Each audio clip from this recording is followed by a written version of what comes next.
can get started.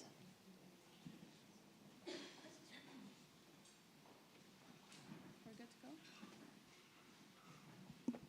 Good to go? Okay.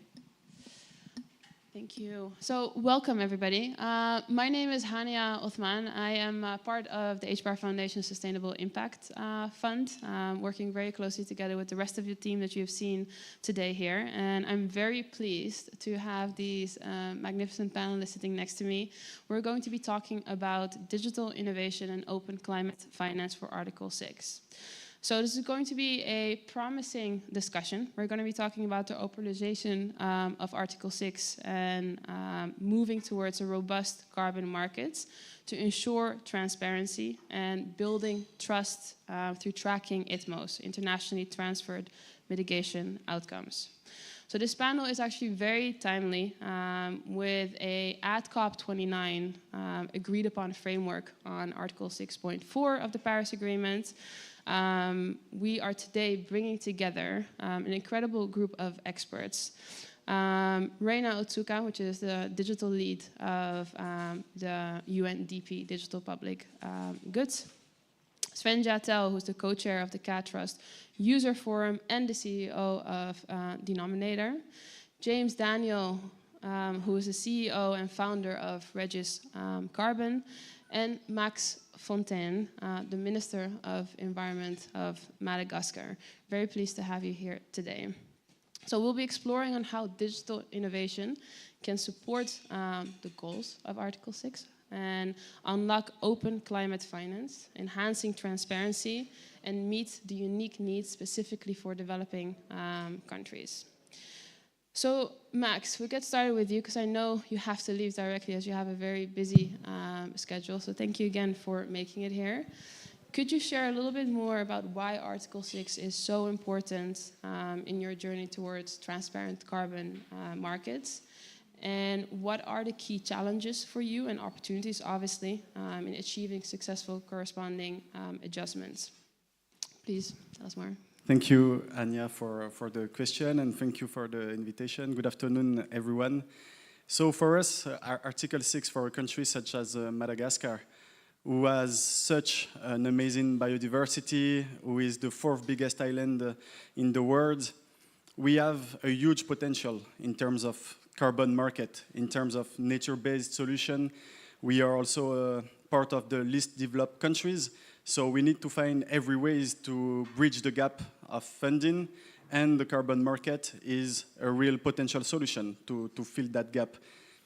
But we had a legal framework that was not attractive for private sector investment in carbon market. So we have decided to totally reframe our national strategy in order to be able to attract more private investment, mostly in the nature-based solutions, but also in renewable energies, also in devices program. And in this new legal framework, our main issue is how are we making sure that all the people that invest in Madagascar are there. Of course, it needs to be profitable, but mostly how do we ensure that it's quality projects? How can we ensure that we can differentiate cowboys, because there is many cowboys also in this market, and people who have experience in nature-based solutions, people who have experience in the carbon market, in the carbon credits trade, etc. So if we don't have a strong transparency and monitoring process, it will be really difficult, to monitor, to follow up on all the programs that are accredited in Madagascar. So that is why we have a really big negotiating team actually in the Article 6. We follow really closely the evolution of the negotiations. Not sure it will evolve a lot, but still we keep an eye on it. And by May 2025, we will have finished the new legal framework, and then we want to finish also our registry. How do we connect this national registry with international registry? How do we make sure that we avoid double accounting? And in this case, the digitalization is a really important tool for the Malagasy government. Thank you so much. Could you develop a little bit more on what you see as essential for defining a premium carbon credit, in specific aligned with the core carbon principles? Yes, for sure. So I said that we want to avoid bad buzz. We want to avoid projects that do not benefit to the local population, do not bring development to the country, and do not respect environmental safeguards, you know. So for us, it's a no choice, no-brainer to make sure that only high-quality premium credits get issued in Madagascar, because our country branding relies on the quality of the projects that we deliver. So, for instance, 3 days ago, we have launched the new coalition, and the UNDP is also supporting this new coalition, the G0, which is the coalition of the last 4 countries on Earth that are carbon negative. So we sequester more carbon than we emit. And if we want to keep that status, if we want to really take profit also from that status, we need to make sure that we control every project that issue credit in Madagascar, and we need to make sure that it's the top of the class, only top of the class projects that are being designed and that are being realized on the ground in Madagascar. Thank you so much, Max. Thank you for that contribution. So I know you have to go, but please stick around as long as, yeah. So thanks to Max. I'm really sorry. Yes. Thank you very much. And you're welcome in Madagascar.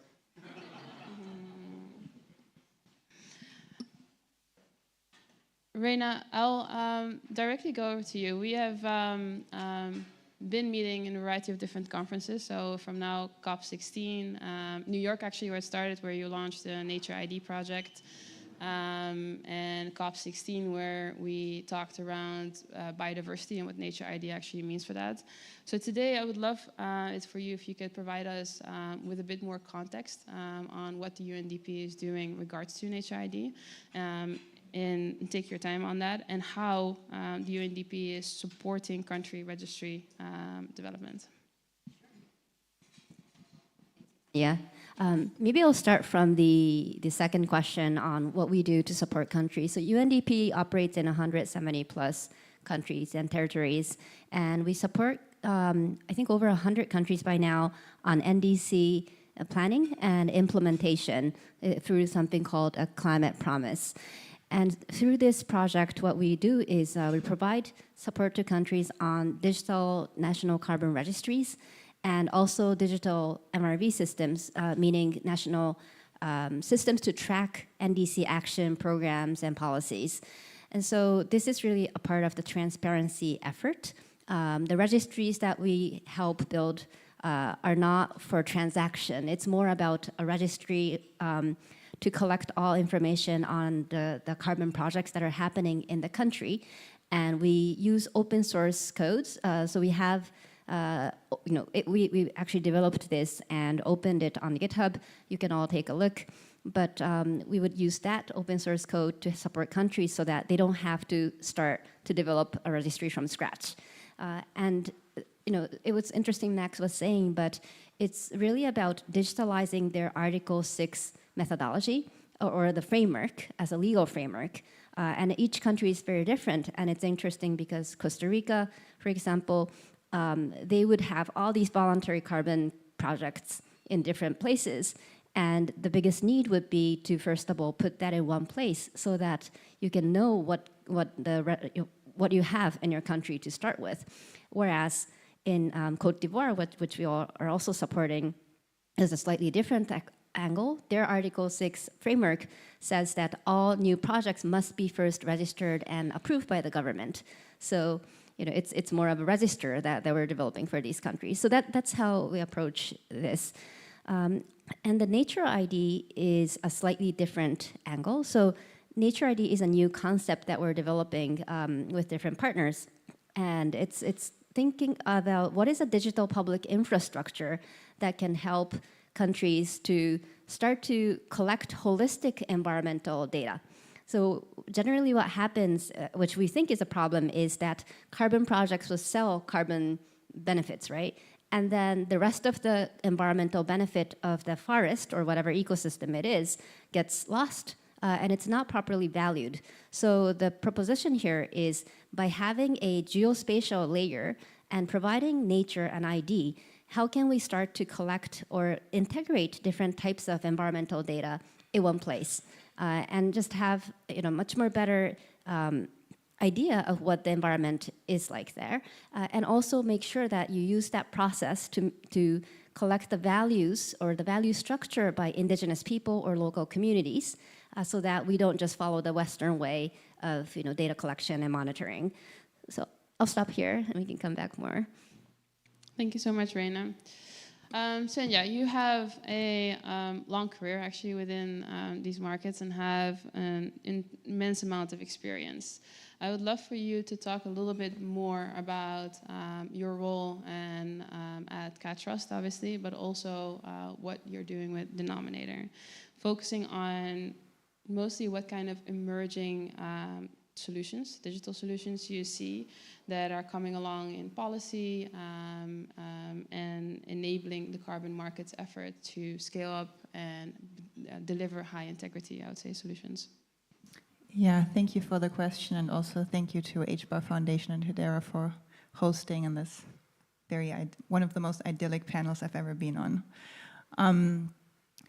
Coming back to the question, I think one of the big things everyone is criticizing around carbon is one word. It's called trust.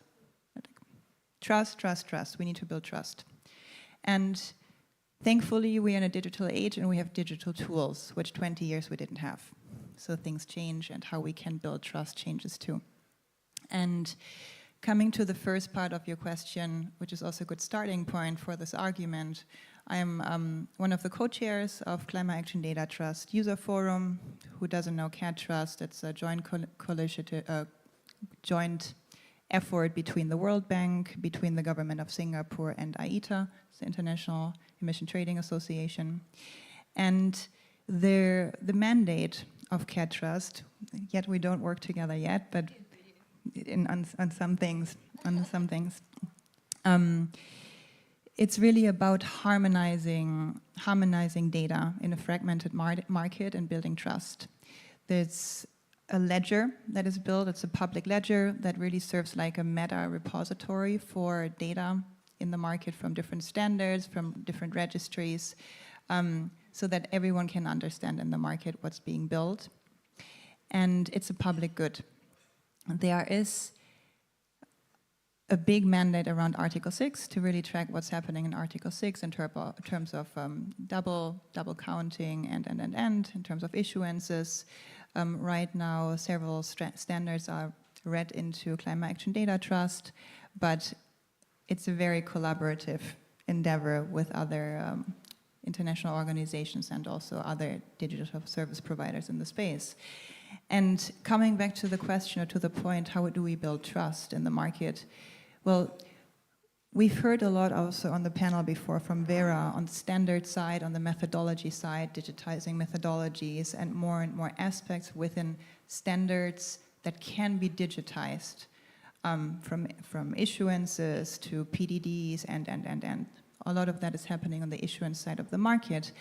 But for me, and that's where we come into Denominator, it's sort of a natural progression. How do we build trust in the project itself? Let it be nature-based or technology-based. Looking at any given methodology, there's usually a range that the project developer can apply for their MRV, measurement, reporting, verification. And yet that's usually taken at face value because VVBs come in, validation and verification bodies, to do the job, check the box. But there's no real rating on what of the toolbox of the MRV has been used for the validation and issuance of the project. So using digital tools and also the digitization of MRV methodologies, so I know HBAR Foundation is working on that. I think it's the sort of next natural progression to integrate and adopt digital solutions in the carbon space and the environmental asset space. And that's exactly what Denominator is working on. We are working on bottom-up digitizing MRV tools with project developers. We're working with the developers to establish independent performance data that is immutable, digitized, and has a multiplicity of use cases depending on what the project developer wants us to do. Plugins into VVB, plugin into standards or registries when the time is right, but also plugins into the financial sector, because the underlying premise here is that, and I think we're all sitting in the same boat, if we want to scale climate tech solutions, they need to be financiable, and one way to do that is to build trust.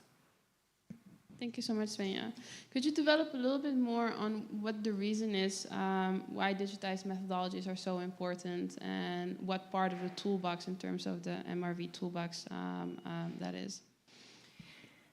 Yeah, in terms of MRV, in the past we've seen a lot of project level based MRV and pretty fragmented MRV space, but also coming back to CATRAS, the natural progression here is national MRV registries that countries are now slowly thinking about and rolling out, and I don't know what UNDP is, the role is, but it's sort of a next frontier in terms of standardizing MRV, and auditing processes have been very painful in the past, very expensive. The role of the VVB, it's a lot of manual labor, it's time consuming, and as the market is expected to scale, that can potentially be a bottleneck to scaling markets. And what I said earlier, there have been a lot of efforts to digitize sort of the issuance and the standard infrastructure, and now moving into the MRV space, I think can address the speed of issuance, the scale of what can be issued, because audits become more scalable and also the data becomes more robust. Thank you so much, Svenja. James, you are the founder and CEO of Rajit Carbon, if I pronounced that correctly. Could you help me understand how organizations like Rajit Carbon can help and align, promote data sharing specifically between national and international registries? And also, how do you feel and how do you apply how digitization can enhance confidence in current data protocols for carbon traceability within the registries? Thank you, Hania, for the question, and thank you for the invitation to this very wonderful conversation. Just to get started, our mandate and the market has transitioned since our inception at Rajit Carbon, which was basically supposed to be a technology company that was supporting with reporting and improving confidence in status of how we can put together activity data for reporting both in market and non-market approaches. But then we've evolved over the years looking at the volatility of the market to occupy a more targeted niche, which is to use technical data that is extracted from cutting-edge technological innovations to create a market ecosystem where we can actually pull in developers to go beyond what we've called the core carbon principles, and investors to interact in targeted means to create carbon as an asset class that can be exchanged confidently across markets. And in the past couple of years, we've worked with about 6 or so different governments in host countries really to utilize some of this infrastructure in bringing on confidence in mitigation outcomes that are directly evidenced by how can you confidently trace these particular assets. And so we've looked at the follow sector majorly, also going into e-mobility space, and also in other parts of productive use appliances. So it's been very interesting that the conversation that Svenja and René have mentioned are kind of well streamlined, but we are more on the commercialization side of looking into what are the nuts and bolts and how the carbon statutory instruments that are created by national governments can actually be well streamlined to support a corresponding adjustment transaction. So UNDP are doing great by bringing on the whole infrastructure on how to domesticate the Paris Agreement, and the education is continuously going. But there is a still small missing piece where we identified the government and private sector are still, really struggling to put in that data infrastructure in a way that it can feed correctly to the national registries, which has been that the traceability of that data needs to be seamless, and it needs to be getting better by day. Then when it can communicate to the registries, then eventually it's possible to have this going to, the BTRs, which then would allow, the countries to figure out how to do the NDCs targeted exchange. And so part of the opportunity that we have been trying to look into is to draw in various governments and various investors from receiving countries to give the confidence that actually we don't have to really worry about the fact that there are no complete market protocols, but we can actually start to identify the asset class by itself. Then we can encourage how that ecosystem between investors and developers can be structured, and using that to inform the policy framework. Also borrowing from traditional voluntary carbon market frameworks has really become an interesting space for us. And so we have been really trying to, go a little bit beyond the nice, high-level conversations, but to get our hands dirty. So this is a space that we're really looking at mainly with different governments. Thank you for that elaborate answer. So Reina, when you're hearing obviously James and as working on this from a commercial side, how do you feel like the UNDP supports or helps in terms of these kind of implementations regarding country registries? Sure. I mean, again, it's UNDP support goes to the public sector, so it's really important that we work together. And I really like your point on the data. I guess it's about interoperability. And just to give an example, so we work with CAT Trust very closely with World Bank, EBRD, and UNFCCC. We have something called the Digital for Climate Working Group, where we've been working for the past 2 years trying to make our own system supports interoperable. And that has been a huge challenge. And so we now actually follow the CAT Trust data models. But then when that gets connected to the UNFCCC, it's slightly different again. And all the different commercial registries are also very different. So I think, unlike the Biodiversity Credit Alliance, which is now starting to kind of create a standard before the entry into this market, the carbon market data is not standardized. And so I think we're starting to move into this de facto standardization movement. And I think, if more forums like this, or maybe some of the things that CAT Trust hosts, can start to, again, there's no real political decision here. But if we can work together to start to find what are these most useful data models, which ones can be more, strengthened, I think that will be a very important step that we can take together. Yeah, I can also add something, because you made a really, really relevant point. So much of the data clearing and the data governance and has been happening behind the scenes painfully over the last years, to be very bluntly. But at the end of the day, CAT Trust, it's a ledger. It's a repository of data, and the way is to make it operational. So the role of the user forum, which I am part of, is really to engage with stakeholders in the market and hear them out. How do you want to use the data in your own business model for your own clients, and because no one is drawing utility from a data that just sits in a public repository if it's not being used in the private sector and for commercial cases. And I think that's where we tie nicely together here on the stage. Representing sort of the entire value chain of data. Thank you so much, Svenja. So we've been talking obviously about the role of the UNDP, CAT Trust, Denominator, Regit Carbon, and how it ties together. And we had Max here from Madagascar, the Minister of Environment. So it looks like we're tying this up very closely together. But before we jump further into it, I would like to give the opportunity to the rest of the room to ask us questions.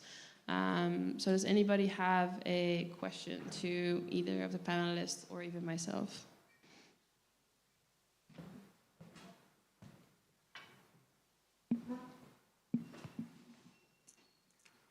So in the context of, in the last fireside chat, we talked about the entire workflow, how we go from registration all the way through to issuance.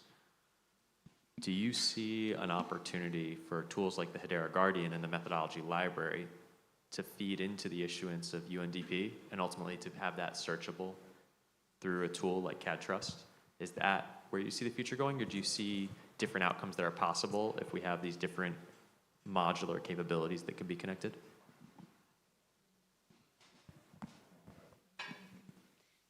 Sure, thank you for the question. Yes, and the methodology, the digital methodology will probably raise the efficiency, including for approval processes and transparency in a way that you don't have to know how to read a PDD, right? A lot of times it's really mysterious for a lot of people, and that will become much more transparent, and hopefully it will lower the entry cost for smallholder project developers, which is where organizations like UNDP or many countries are really interested in. So I think it's really important that we have this as a modular, optional thing for these national carbon registries to draw in and try to fit it in different parts, right? It might be more, the need might be more about enabling these smallholder developers use it to build their own PDDs easily. It might be more about the digital MRB process. And I think that process differs by country. So I think having it in a modular way is a very good approach that you mentioned. I can also jump in here. I think, so my previous life, I led origination for a publicly traded financier investing into carbon projects. So you can all imagine I've gone through some pretty painful situations over the last couple of years. And where I think, really coming from the trenches of all of this, digitization of methodology can be really uplifting for not just project developers and standards, but also for financiers and asset managers, is to have a tool that, a digital methodology tool that can help when methodologies get updated. Because if you carry those assets on your book and the methodology gets updated, everything changes. And that process is long, painful, very opaque, and very expensive. So I think this is such an interesting syndicate for digital methodology solutions on the really, really upstream side of the market. Also, the implementation costs of projects, if you look at how expensive it is, how much money project developers need to raise to even get to pre-feasibility, to get to registration. We're talking about hundreds of thousands of dollars just in paperwork. So that's another really good tool for digitization and methodologies. And then also some food for thought. If we go further upstream, if we go into the processes of community engagement, FPIC processes, which is free, prior, and informed consent of the communities that are affected or benefit from the project. We are currently dealing with a data governance double standard. A lot of identity data is handled on clipboards without any sort of security or protection. And if we go even further upstream beyond registration into the communities themselves, I think this is also a huge frontier for digital solutions. Yeah, maybe I would like to really look at it from the end point where digitizing your processes and how you can deliver premium carbon to the market, but then there is the aspect of how do you create the confidence using digitalized platforms as well for that carbon to have visibility in a way that it can be transacted. So when it comes to this other perspective as well, you do realize there is a very direct connection between how you can trace this commodity and make it visible to the people who have the investment to actually have the confidence to use it as an asset class. But then one of the things we've seen that is becoming very interesting between private companies that could be useful to government as well is really trying to create a balance sheet of carbon. This really ties directly as to how you can have a visible integration between what is in the national registries that are coming up, thanks to the good work that the governments are doing, and as well, how does that, go back to address into issues that, Sven just mentioned, like how was the process of FPHC conducted? Can you be able to, cross-reference each of these? So I think that due diligence component, as well as, the confidence to trace the commodity across the blocks is a key niche that I do believe digitization is bringing into the space. And for the last part, I think there's going to be a lot more related exchanges. Look at a framework like Article 6.2, for instance, where the methodologies can basically be agreed between two exchanging parties from host country. And so there is a lot more tailor-made structures as to how the different governments are going to agree on what goes into indices. Also, that is, acceptable by the UNFCCC's framework, for instance. So looking at how third parties, who are part of maybe the secondary part of the transaction, can trace carbon, it becomes very, very interesting, to start creating these asset classes. I think that's the part where we are utilizing and still calling for a lot more of integration of support so that these digitalized services are scalable, they are cost affordable, and also for the most part that you can always go back in time and identify post transactions just for the traceability of the market. So we're seeing a lot more of interaction in that space as well. Okay. Thank you so much, James. Do we have time for another question? Yes, okay. Go ahead, Alex. Thank you. Just before this COP, there was the biodiversity COP in Cali, Colombia. Some of you might have been there.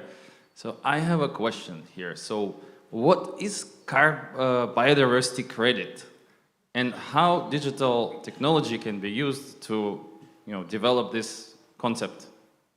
Thank you. Thanks for you.